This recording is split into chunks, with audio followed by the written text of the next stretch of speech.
introduction. So hello everyone, welcome to this Core Lab lecture from today. It's a special one because it's also the Kimberly-Clark lecture with Professor Sahimi here. So each year, Interpor selects a porous media researcher with an esteemed international recognition and excellent presentation skills as the Interpor Kimberly-Clark Distinguished Lecturer on Porous Media Science and Technology. And this lectureship award is sponsored by a generous gift from the Kimberly-Clark Foundation to the Interpor Foundation.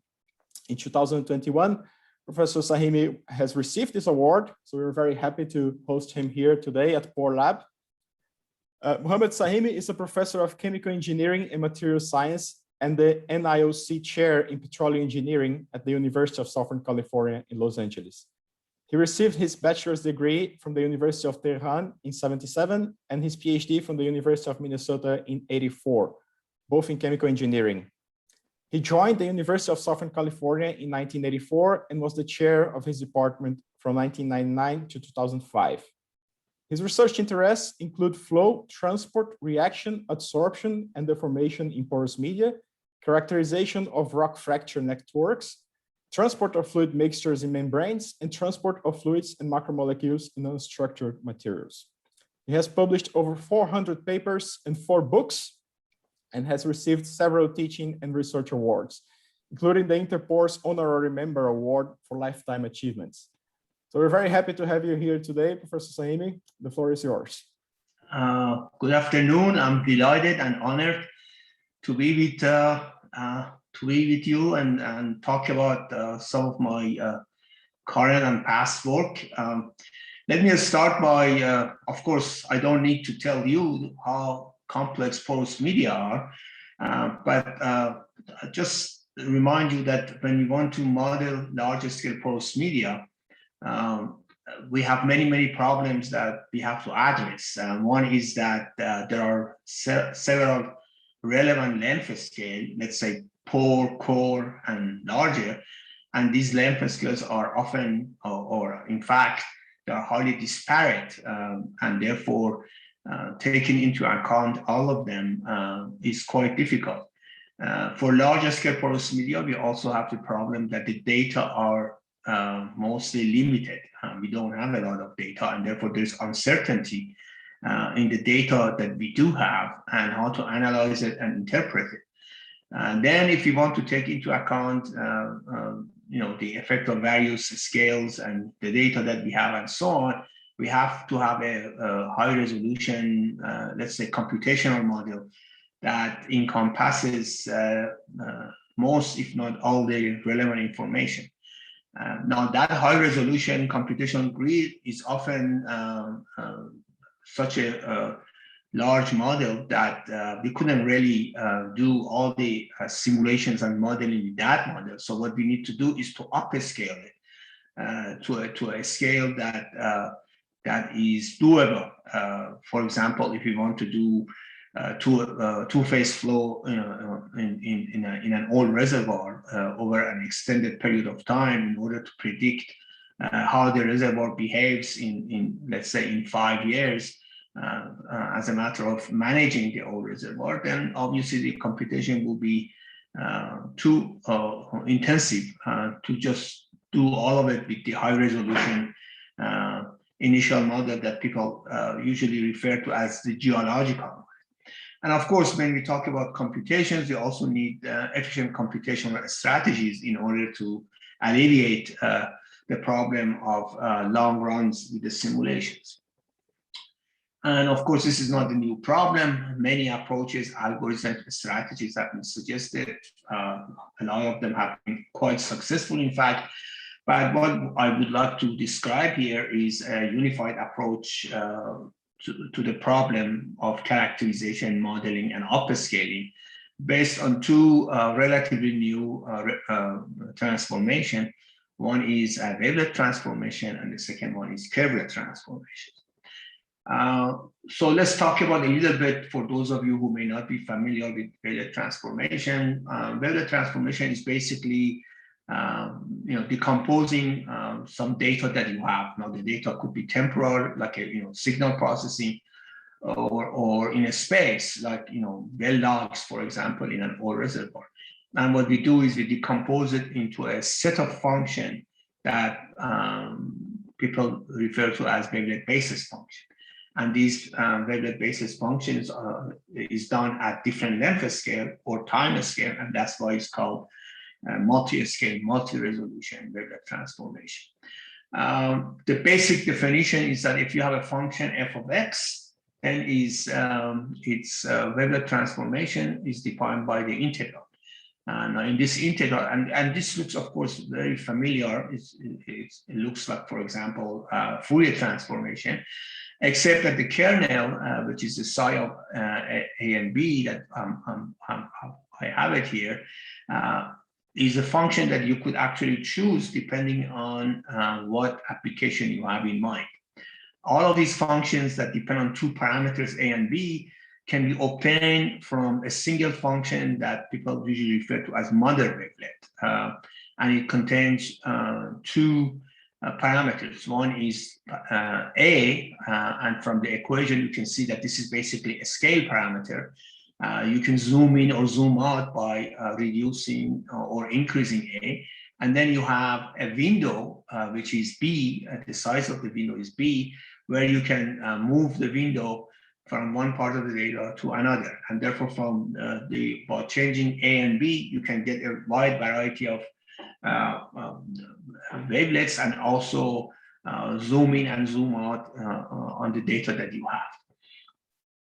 And as I said, one advantage of wavelet transformation is that you can actually design your own wavelet depending on what application you have. One of them is, for example, what is referred to as Riker or Marr, David Marr, who was the guy who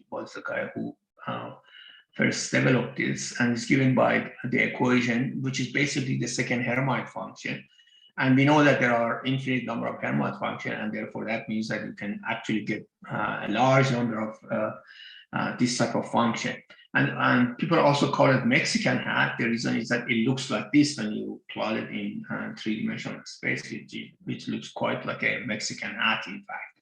And that's why, for example, in Latin America, they don't call it Riker or Marr wavelet, they call it Mexican hat wavelet. The other very well-known family of wavelets is Dabeshi wavelet. It was developed by Ingrid Dabeshi, who was a professor at Princeton. I think she's now at Duke or maybe North Carolina.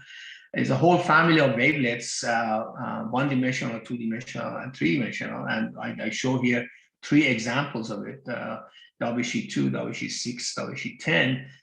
These are basically the type of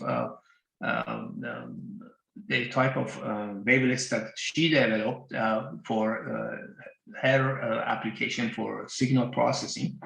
And in fact, in our work, we mostly use Dabeshi 6, which is the one in the middle, but you can use any one of them. The simplest one is DB2, which is also called the Haar wavelet, and it's actually very simple. And the figure actually shows that, as you can see, is zero over much of the interval and non-zero over a small interval. So that means these wavelets, Dabeshi wavelets, have compact support, whether you are working the space or frequency or time domain. They have a lot of desirable properties. They can represent smooth functions, but they can, which a lot of functions, of course, can do, but they can also represent functions that have discontinuities. And this type of property comes handy when we deal with post media. For example, as you cross from the matrix to the fracture or fault, you see some sort of discontinuity. So these wavelets can come in very handy in terms of that. You can zoom in, as I mentioned, or zoom out to see, to detect a slower variation or larger scale variation. Discontinuities can, as I said, can be discovered by wavelets easily. And you have flexibility that you can construct the wavelets that you want to have functions such as orthonormality, smoothness, and so on. Now, associated with any wavelet transformations are wavelet coefficients. and there are two sets of them. One is what we call a scale coefficient, S, A, and B, depend on the two parameters, A and B, that I mentioned. And this scale coefficient contains average information about at a certain fixed scale. So if it's time or space, at a fixed scale, it gives you information. It gives you insight into the magnitude or significance of that information at that scale. Then we have detail coefficient, and detail coefficient are actually basically the wavelet transformation of the data, and scale coefficients are related to it. And detail coefficient have information about the contrast between data at two different scales, which comes very handy when we talk about upscaling. For example, in two-dimensional space, then let's say we have a two-dimensional surface, f of x and y. Then the scale coefficient, the top one, depends on, of course, three indices. Phi is the scale function, which is related to detail function or wavelet function psi, and we have the three detail coefficient, D1, D2, D3. Now, D1 is, let's say, in a given direction, let's say X, D2 is in the Y direction, and D3 gives you information in the diagonal direction. So that means that in two dimensions, we have four of these, and then, of course, in three dimensions, we have 7 of them. Okay, so that's basically a short introduction to wavelet transformation. Now, what are they good for in terms of, people like me who are engineers by background? We can analyze data, for example, if we have well logs, as I'll show you. We have pressure transient data, as oil reservoir produces. And we can do that type of analysis for any type of series of data that we have. People have used it for numerical simulation of transport equation. We can use it for determination of fracture density and discovery of fracture along, let's say, a well log, for example. And we can also use it for upscaling of geological model of larger scale porous media. So let's talk about, for example, analysis of well logs. Of course, well logs typically contain long-range correlation. This is now well established. Most people agree with it. And these long-range correlations are represented by self-affine functions such as fractional Brownian motion or fractional Gaussian noise. And they are all characterized by Hertz exponent h, which basically tells us what type of correlations that we have. The Hertz exponent is typically between 0 and 1, and its Hertz exponent is larger than 0.5. Then we say the correlations are positive, which means that high values are followed by high values and low values are followed by low values. And if h is less than 0.5, then we say the correlations are negative, which means the opposite. High values are followed by low values and so on. Of course, they have been analyzed by a wide variety of methods. Many years ago, we published a paper, and Dr. Alex Hanson, who is also here, also published a very good paper in which we compared a variety of methods that can be used to analyze this type of data. But the question that we asked is, when we started this work, the question that we asked wasn't that there wasn't any method to analyze this, but the question that we asked at that time was that, what is the most accurate method and fastest method to estimate H if there are long-range correlations? And given the fact that we have limited data in practice for example, well logs, then what method needs the least number of data points in order to provide an accurate estimate of the Hertz exponent? And the way we did it, we tested a variety of methods, but with wavelet transformation, we just compute the wavelet detail coefficient or wavelet transformation of the data. Let's say the data is f of x, and therefore we analyze it like, according to this integral. Of course, in practice, the integral is discretized. It's basically a sum. And then n is the size of the data array, and k and j are integers. So we fix j, vary k, and compute the jk. For each j, we have n of these because the data contains n of them. Then we compute the variance, and then we plot the variance versus j, and the slope of the plot is 2h plus 1.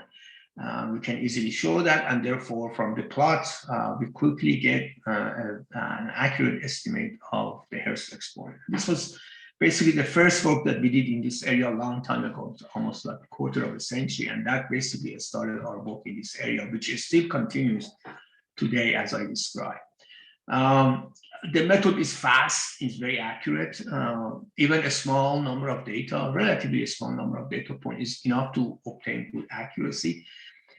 If you analyze well logs by, for example, spectral methods and take it to Fourier space, they are affected by noise in the data. But if you do it by wavelet, you don't see that much data because it smooths things out. So, for example, this actual porosity log from an oil reservoir in southern Iran on the top, and then that's the plot at the bottom that I described. As you can see, it gives you a nice straight line with a slope of 2h plus 1. The other advantage of this is that while with Fourier analysis, it is often difficult to detect any sort of crossover from one scale to another or one type to another. In wavelet analysis, you can easily see the crossover as you can see here. Not only we can analyze these data with wavelet transformation, but we can also analyze cross correlations between well logs. And this is an issue that hasn't been studied as much as it should have been, because from cross correlation, you can get all sorts of information about a larger scale porous media. So here I, for example, show 4 types of well logs, GR, which is gamma ray log, and then we have STT, which is sonic transient time, and then we have neutron porosity, and then we have bulk density. And these are all actual data from an oil reservoir in southern Iran. So in order to look at cross correlation, what we do is we do cross wavelet transformation. Let's say that we have 2 series or 2 logs, one is X, one is Y. Then the cross correlation is cross wavelet transformation is defined by the top equation, where that asterisk denotes complex conjugate. And then from that, we calculate a coherent wavelet transformation coherence, or a measure of coherency between X and Y, which is defined by this equation, where that S is basically a smoothing operator that smooths things out in order to make better sense of the data. And then we also can define a phase difference, which is basically the arctangent of the imaginary part, the ratio of imaginary and the real part of the cross wavelet transformation. Now, the phase difference that I just defined, that already gives us some information. If it is in the interval 0 to 90 degrees, then we say that the two series move in phase. But Y leads X. In other words, what it means is that if there are some large fluctuations in Y, that is followed by the same type of fluctuation in X. Now, if the phase difference is in the interval 90 to 180 degrees, is the other way around. We say X leads Y. And if it is 0 or 180, then you have phase and anti-phase. So that already gives us some insight into what's going on. So here, for example, gamma ray log and neutron porosity on top, and then gamma ray log and sonic transient time at the bottom. And you can see, I show both the phase difference and the scale. And the red contours that you see are boundaries of the region with high cross correlations. And it ranges from dark blue, basically at the top of the figure, which is close to 0, which means the wavelet transform coherence is non-existence basically, to light green at the bottom, which is close to 1. So that already showed at what depth and at what scale you have cross correlations between these. From this, for example, you can get insight about the clay content of the reservoir. Here is the gamma ray and bulk density, the same type of structure that you saw in the other two. And we published these the result in 2 papers about a decade ago. Now, the other issue that we looked at was the issue of the value of Archie exponent. We know that a formation factor is related to porosity by power law, where the power m is called the Archie exponent. Now, people have talked about what the value of m is. Of course, each value of m represents one class of porous media, for example, let's say for sandstone, for carbonate, limestone, and so on.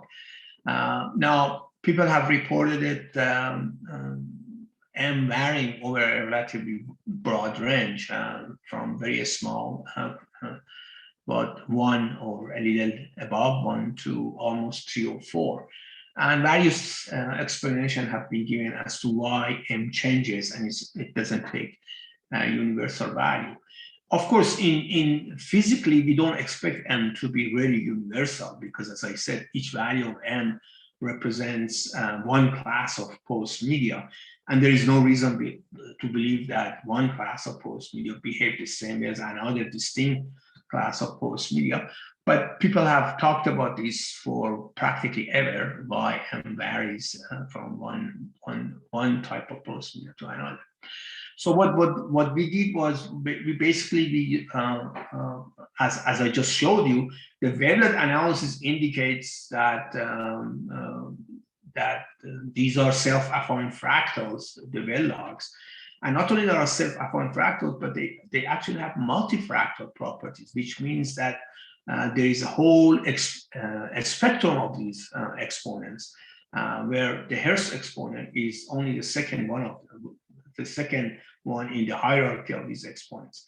And whenever we have this implies that, as I said, because of the Hertz exponent and so on, we have a long-range correlation. But on the other hand, we also know that from theory of critical phenomena that people have worked on, in percolation, in thermal phase transition, and so on, we know that when there are long-range correlations, then exponents are not universal.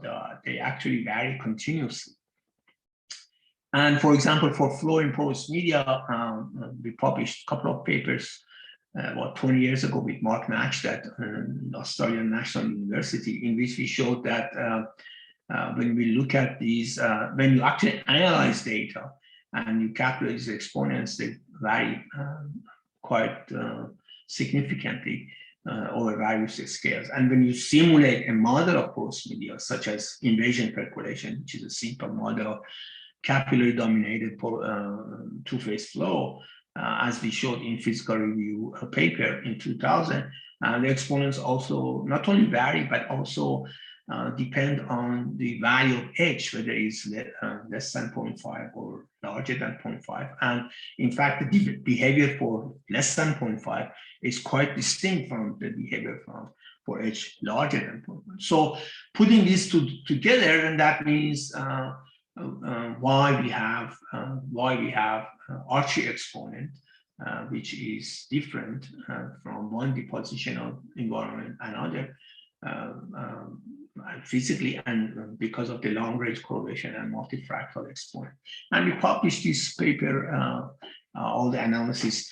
We showed this for 36 resistivity log from 3 different types of oil reservoir in a paper that we published 5 years ago in Geophysical Research Letters.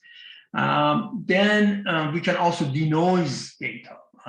What we mean is that every set of data, especially data that we collect for porous media, has some noise. They are not real, but they are there. So we can denoise it.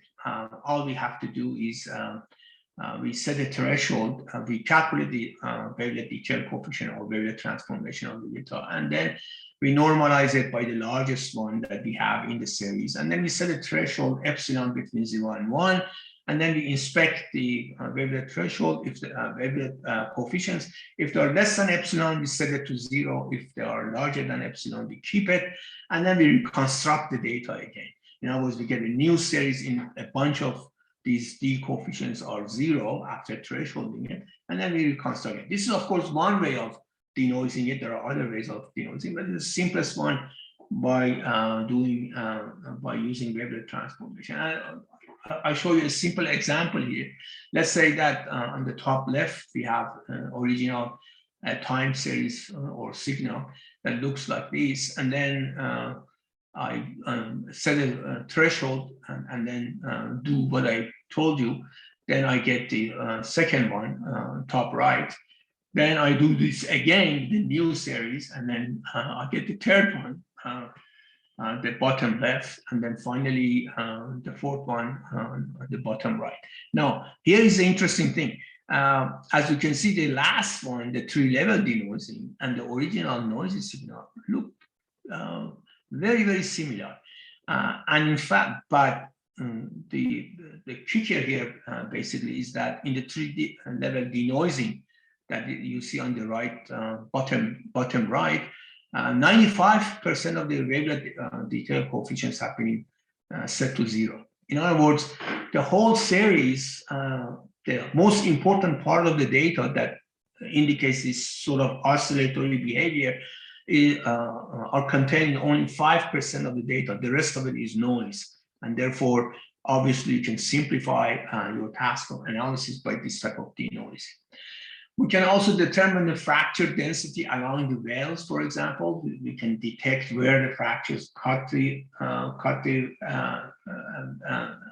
wells. Of course, there are ways of doing it, sonic logs, for example.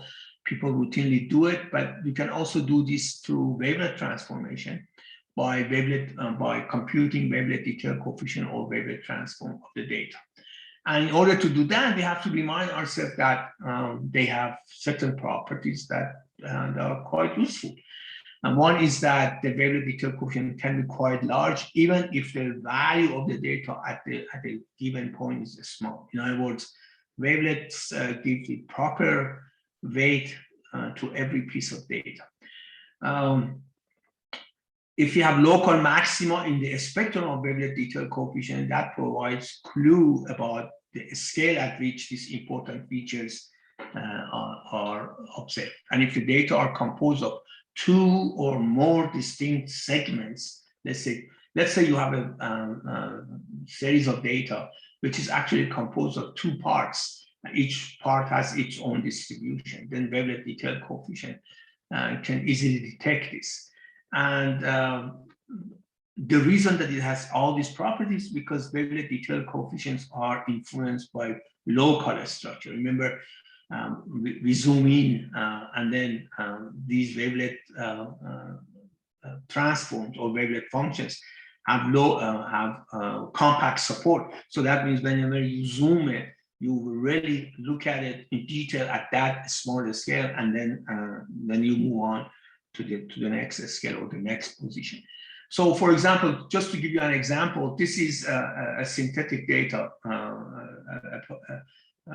porosity data, or porosity log that we generated based on actual data. On the top left, you see a porosity data that is basically the original data. Now, what I do is I take, for example, 5 points from that data, 5 data points from that data, and replace it by random numbers generated between 0 and 1 in the same range, so that you cannot really identify.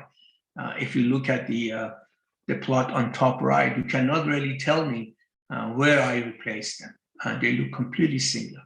Now, if I take calculate the wavelet transformation of the left one, I get the bottom bottom plot on the left, which is basically featureless.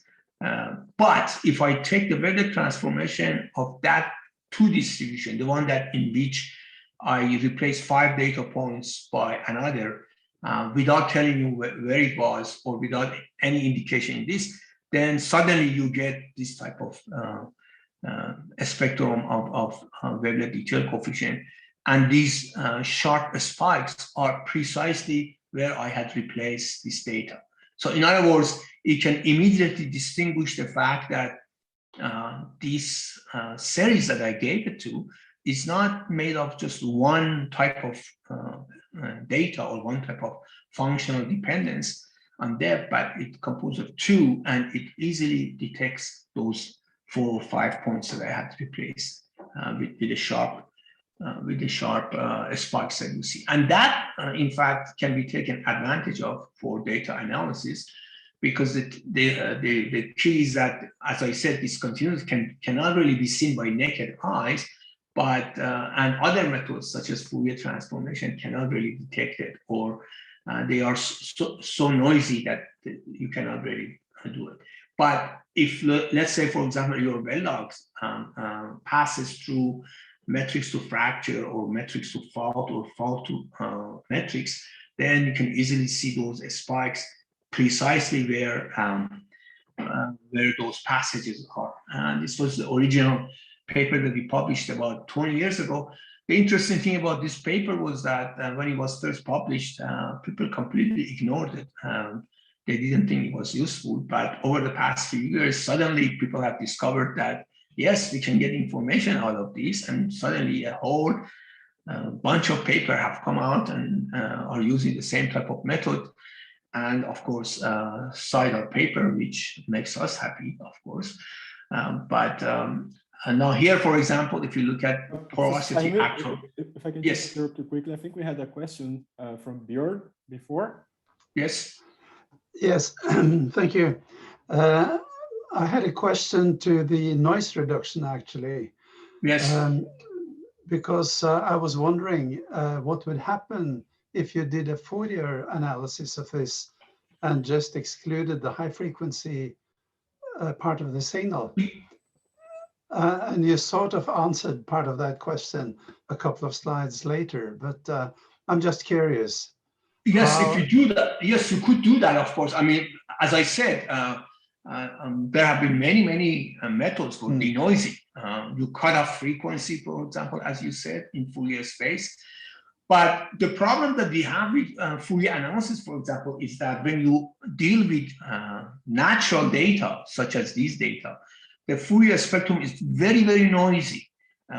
It goes, for example, in that Hertz exponent that I measured it, when you do a Fourier spectrum, Fourier analysis, it is so noisy that it's almost arbitrary where the straight line passes through the data. It could be anything. Whereas when you do with wavelets, it is it's very clean. You can see how the data behaves. Same thing here. You could, of course, as you said, you could cut off frequency, put some sort of cutoff frequency, and then reconstruct it, and you would get the same type of thing, except that it's sort of much noisier than you see. Otherwise, there's no question that you can denoise the data by other methods. That is basically the point, that it does it very cleanly and very transparently, so that you can see the special features in the data if they exist. So going back to what I was talking, so for example, we have porosity log and permeability, and you can see, for example, where the permeability jumps large value, then you can see these spikes in the value of the wavelet transformation of the permeability data. So that indicates that you suddenly at this or that depth, you suddenly have passage from very low permeability to very high permeability, which indicates that you have some sort of discontinuity or fracture or fault or something like that. Of course, if you have permeability data, you may be able to discern it from the permeability data itself without even wavelet transformation. But permeability logs are not very common because they're difficult to measure, and also you want to measure permeability in situ rather than taking a sample out, bring it to the lab, and then measure it. We may change the property of the formation. So, for example, from porosity logs, you can see this better. Now, people more recently have done and showed that if you use gamma ray logs and then compare it with water saturation logs, then you see, for example, you can see the correspondence between the two logs, and therefore, with this type of analysis, again, you can discern what's going on at different depths along the well logs. Wavelet transformation also, and we know natural porous media are layered. They are not just one layer, they're multi-layers, but going from one layer to another, wavelet transformation do not confuse sort of the interface that exists between the two layers. For example, here we have, let's say, 2 layers or 3 layers.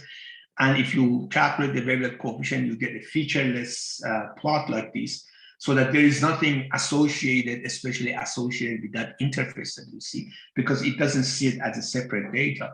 It just see the different magnitudes. However, if you take the same thing and then displace it, displace a figure, and let's say on the diagonal line that you see on top figures, and then you calculate the same wavelet transformation of the same two-dimensional data, then you see the same featureless plot, except that exactly along where you move the data or where you created discontinuity, it precisely identifies it at the location where you did this. Okay, the next problem that we looked at was upscaling of a high-resolution geological model. As I said, we need a very high-resolution computational grid in order to take into account most of the data. But this is, of course, difficult to do because the high-resolution computational grid requires computations that sometimes are almost impossible to do. And the reason, of course, is that you are modeling a large area, an old reservoir. You have huge variation in local permeabilities and porosities. If you have two-phase flow, the equation could be very nonlinear. And of course, that means that you have to upscale it, in other words, to coarsen it or do coarse graining, so that you go from a high-resolution computational grid to a coarse grain computational grid, but in such a way that all the important features in the high-resolution grid is preserved by the upscale computational grid, so that you don't get anything artificial that didn't actually exist in the original data, or it doesn't predict anything artificial. Of course, this is, again, is not a new problem. And many people have done work on this and have come up with all sorts of good models, good approaches. Larry Lake at the University of Texas and Lou Dorofsky at Stanford, for example. Particularly Lou has done a lot of very good work in this area. But again, our idea was that to do this also as wavelet, by using wavelet transformation, so that we can add this to the box of tools that we are developing for all sorts of analysis of oil reservoir.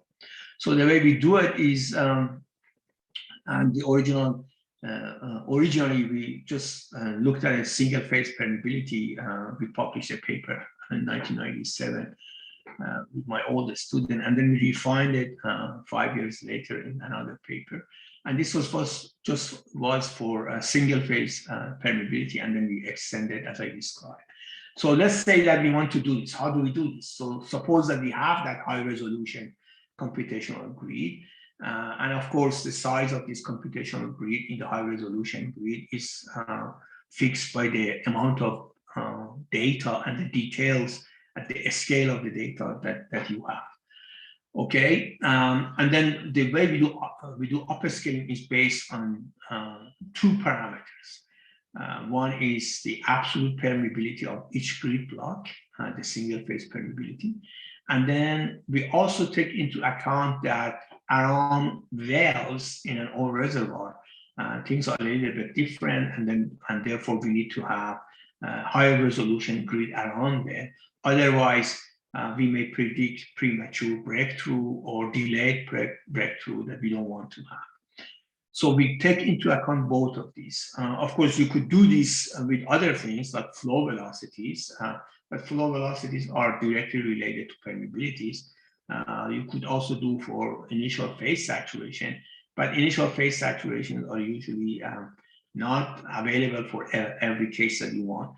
So what we do is just single phase permeability, basically what it is. So what we do is we calculate wavelet and detail coefficient as I have described so far. Then we define two thresholds.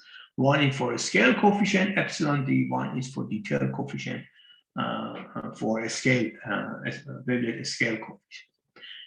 Okay, so remember, I talked about a scale and detail coefficient. We said that a scale coefficient gives information about average value at a fixed scale. So that means that it gives you insight about the significance of permeability at the block scale in your computational.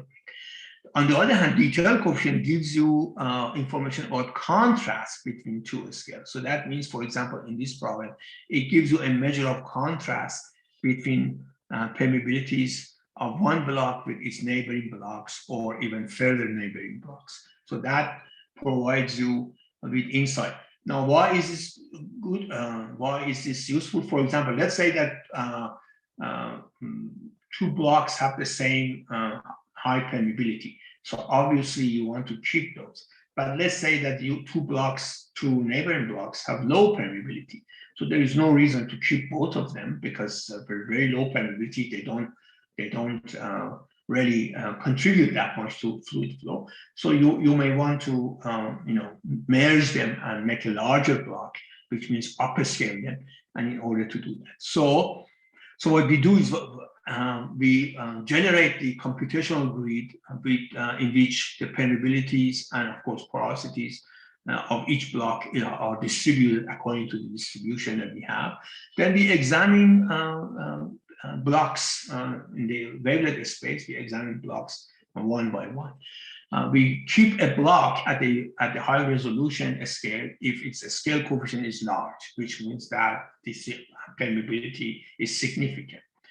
We keep it if the detail coefficient is large, because that means that the contrast between that block and its neighboring block is large. And of course, you want to keep that because you want to make sure that these features, large fluctuations and so on, are preset.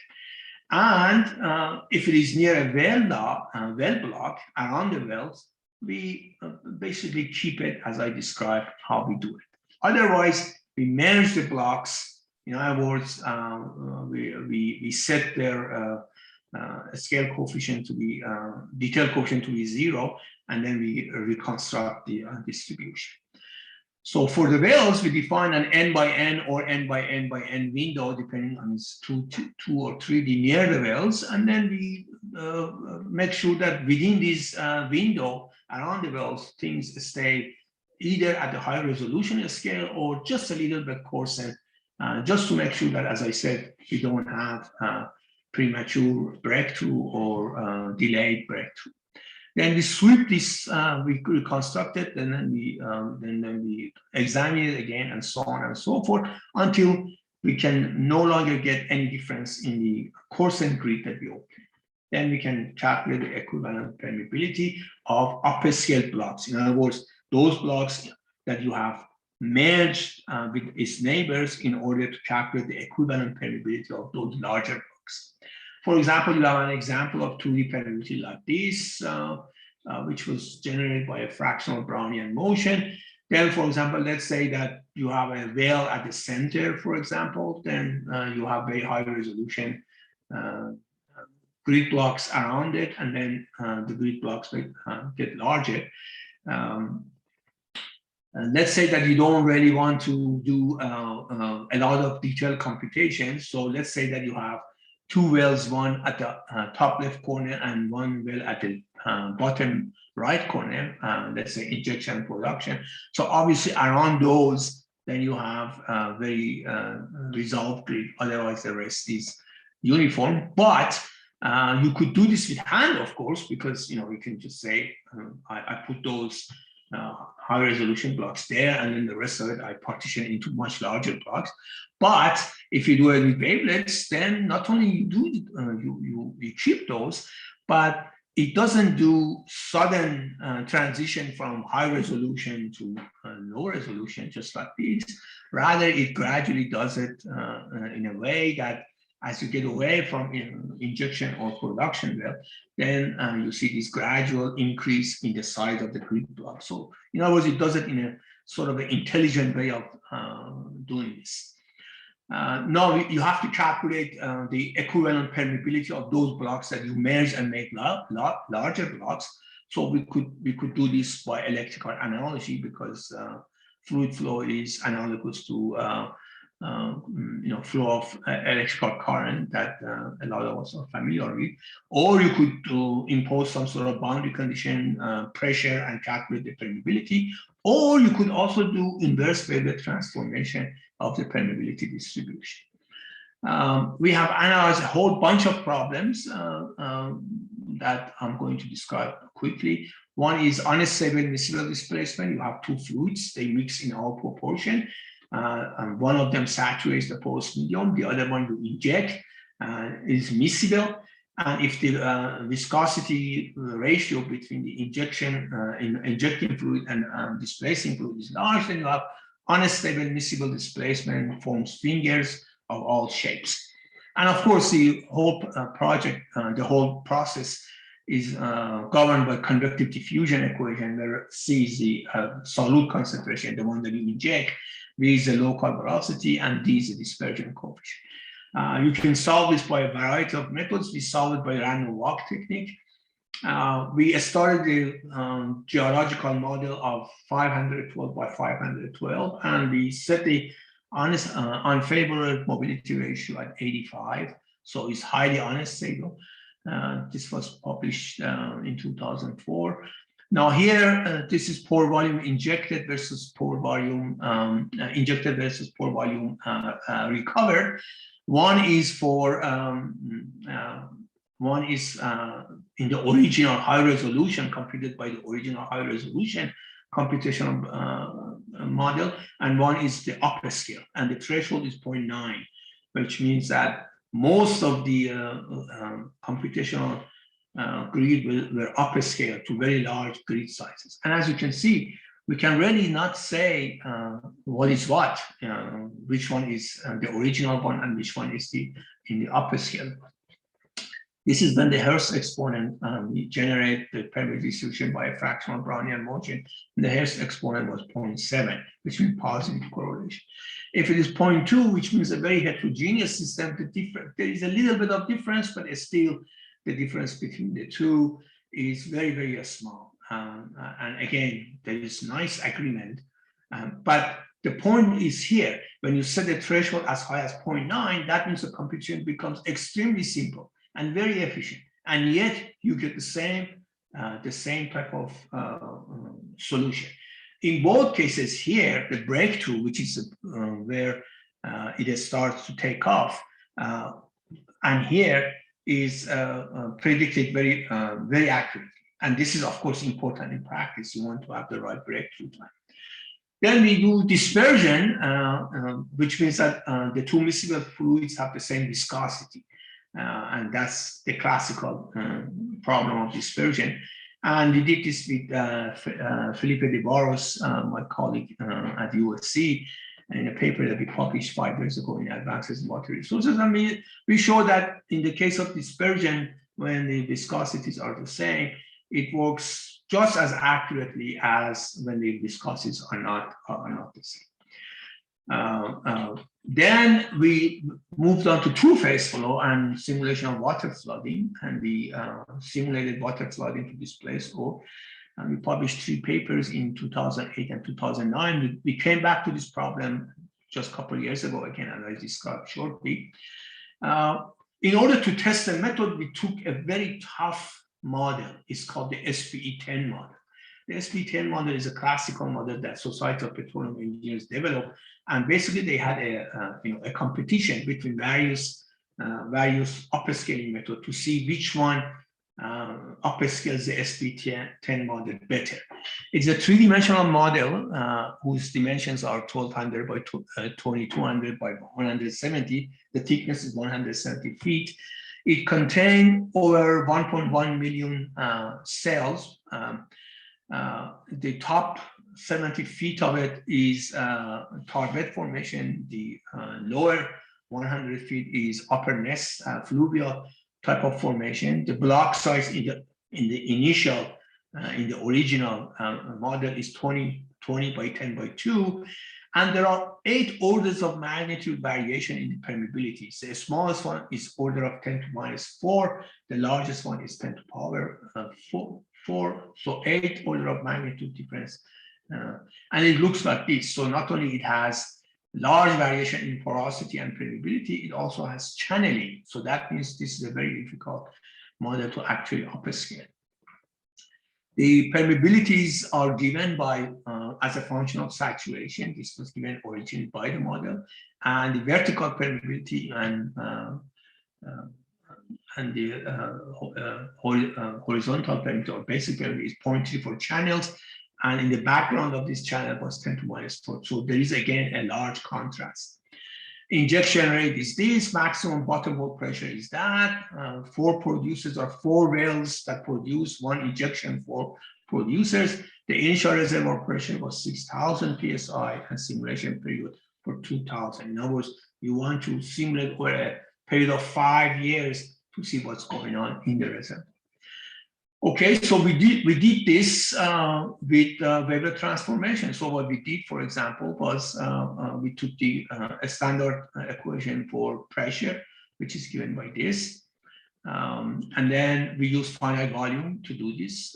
So that means you integrate both sides and then use divergence theorem to convert surface integral to line integrals. If it's in 2 dimension and it's a surface integral in 3 dimension, volume to surface. And since you do Wavelet upscaling, you generate blocks of different sizes that are neighbor to each other. So you have to take care of that. So for example, the equation for this type of configuration is like that. As I said, you need to improve your computational accuracy. So we use adaptive time scale. For example, when you are close to injection or production, where the time step is small, but when you are far away from it, the time step is larger. Initially, it's small, and then later on, it's larger. Then we use implicit pressure, explicit saturation.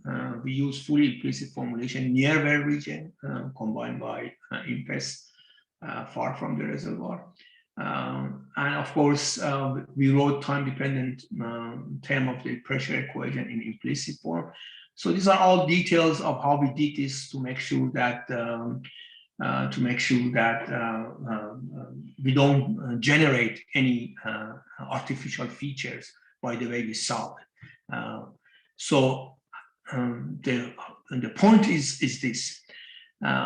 This work was done about 15 years ago, and it was done by a student in Iran, and he had only a Pentium 4 computer at that time that he solved the equation for it. And it would take with that Pentium 4 863 CPU days just to solve the equation and get it to breakthrough and everything else over the 2,000 days period that we wanted to simulate. In other words, it took 20,000 hours.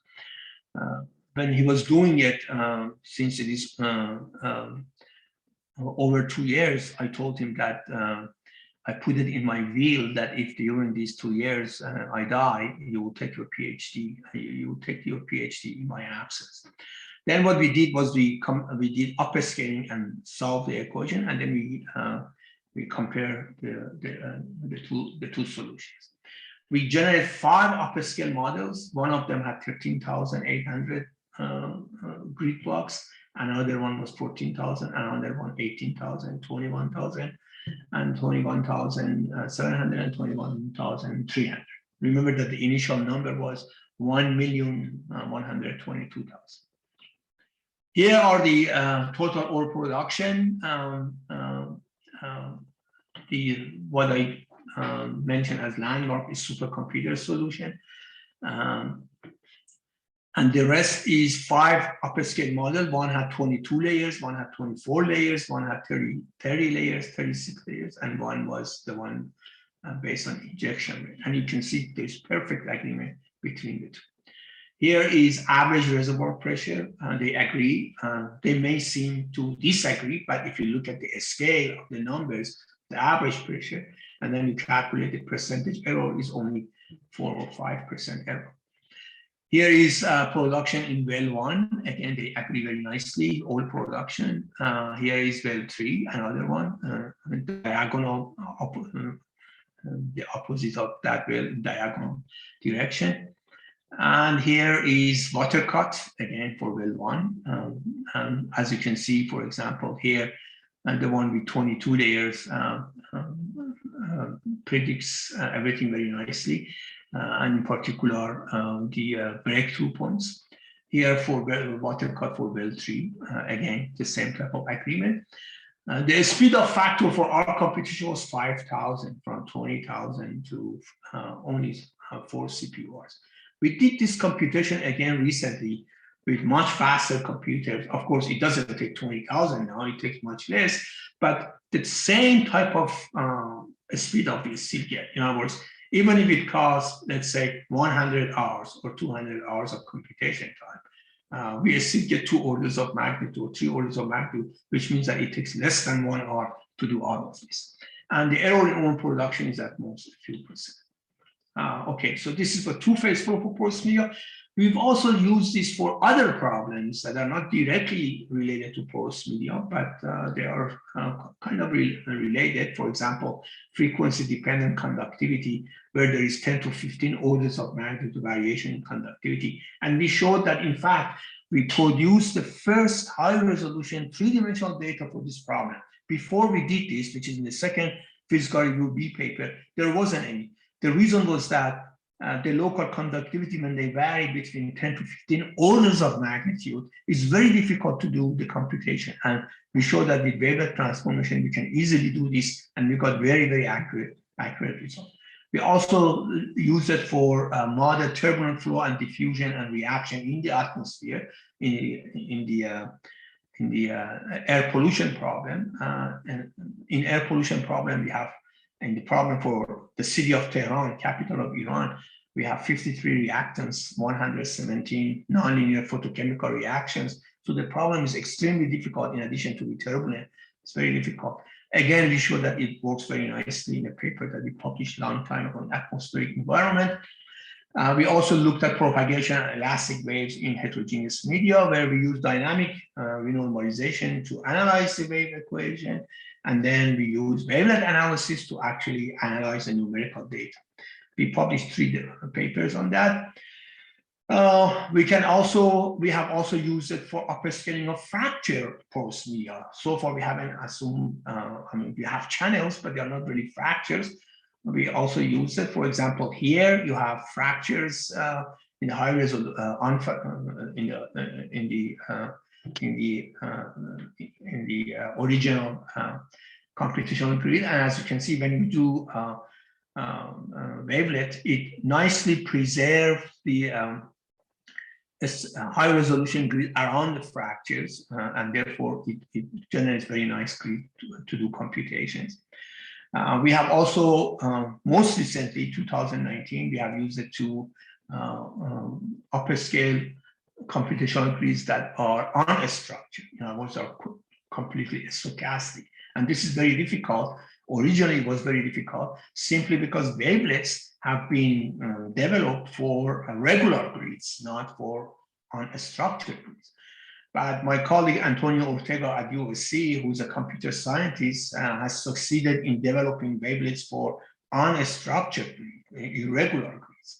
And therefore, we took his newly developed wavelet, and we ran a series of simulation where we start with a Voronoi tessellation as our original computational grid, and then upscale it with these new wavelets for irregular grids, and we show that there is perfect agreement between the original one and the upscale one. Finally, I just want to mention a few words about Wavelet transformation. The main problem with Wavelet transformation is that they inspect features in orthogonal direction and diagonal direction. I already mentioned X direction, Y direction, and diagonal direction. But a real porous medium has rough pore surfaces, wide orientation, very curvy surfaces, and so on. In which case, Wavelet transformation may not be very useful unless you only deal with, let's say, permeability distribution. But if you, for example, deal with the image of this porous medium, then Wavelet transformation may not be that useful. So in that case, we developed the method, we extended the analysis of Curvelet transformation, which is basically a generalization of Wavelet transformation, and it's easy to use. The way we construct Curvelet transformation is as follows. In 2 dimension, for example, we can do in 3 dimension also, and we have done in 3 dimension. You define 2 windows, one is W, one is V, with these properties, and then you define a function U of J, which is constructed based on these 2 windows. One is for a scale R, W, a special distance, and one is for orientation, theta, contained in V. So that means not only you can go different direction and different distances, you can also go different orientation. And therefore you can, for example, move around curvy surfaces and so on. Then your mother curvelet, which is similar to mother wavelet, is basically the Fourier transform of that mother curvelet is that function that you define like this. And just like wavelets, you can get all sorts of other curvelets from the mother wavelets. Computationally, they are very efficient, as efficient or even more efficient than wavelets, because they have fewer coefficients, fewer curvelet coefficient than wavelet coefficient. And we have recently shown that if you want to solve two-phase flow problem with images, and the images are complex, and of course the computations are very complex and time-consuming, we can use Curvelet transformation to speed up the computation. Basically, what we do is we take the Curvelet transformation of the image, we set a threshold for Curvelet coefficient, just like for wavelet coefficient, and we set all of those that are less than the threshold to 0, and then we reconstruct the image. The reconstructed image is coarse-grained, but it has preserved all the important features of the original image. And we show that if you do the simulation in the new coarse-grained image, the simulation are just as accurate as in the initial image, except that the computation is far faster by a factor of 100 to 150. And we have published 3 papers very recently in Geophysical Research Letter, Transport in Porous Media and Advances in Water Resources. Okay, so just to summarize my entire talk, I hope I have convinced